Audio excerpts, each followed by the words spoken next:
নমস্কার বন্ধুরা, গৃহিণীর রান্নাঘরে আপনাদের স্বাগত। আজ 10 মিনিটের পোলাও রান্নার রেসিপি নিয়ে এসেছি। আগের দিনের বাসি ভাত দিয়ে পোলাও রান্না করে ফেলুন মাত্র 10 মিনিটে। এটা বানানোর জন্য গ্যাসে কড়াই বসিয়ে দিয়ে দেবো পরিমাণ মতো তেল।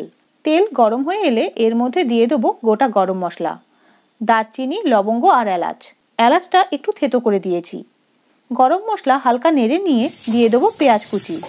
পেঁয়াজগুলোকে একটু বড় বড় করে টুকরো করে নেবেন। হালকা ভাজা হয়ে এলে এর মধ্যে দেব ছোট ছোট টুকরো করা টমেটো, দেব কুচনো আদা ও থেতো করা রসুন। এখন সবগুলোকে হালকা ভেজে নেব। এবার একটা ডিম ফাটিয়ে দিয়ে দেব।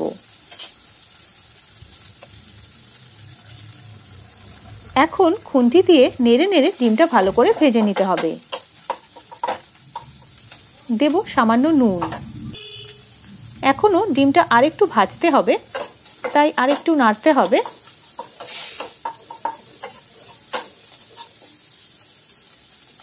এখন দেব কয়েকটা চেরা কাঁচা লঙ্কা।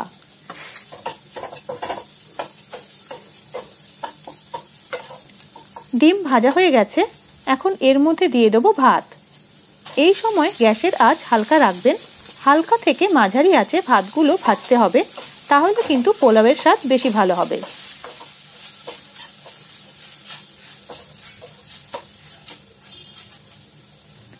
এখন এর মধ্যে দিয়ে দেব পরিমাণ মতো নুন আর চিনি। ভালো করে নেড়ে চেড়ে নুন আর চিনি মিশিয়ে নেব। রেসিপিটি ভালো লাগলে ভিডিওটিতে লাইক দেওয়ার অনুরোধ রইল। আর চ্যানেলটি যদি এখনও সাবস্ক্রাইব না করে থাকেন তাহলে চ্যানেলটি সাবস্ক্রাইব করে সাথে থাকার অনুরোধ রইল। এবার হালকা আঁচে ঢেকে দেব মিনিট 3 জন্য।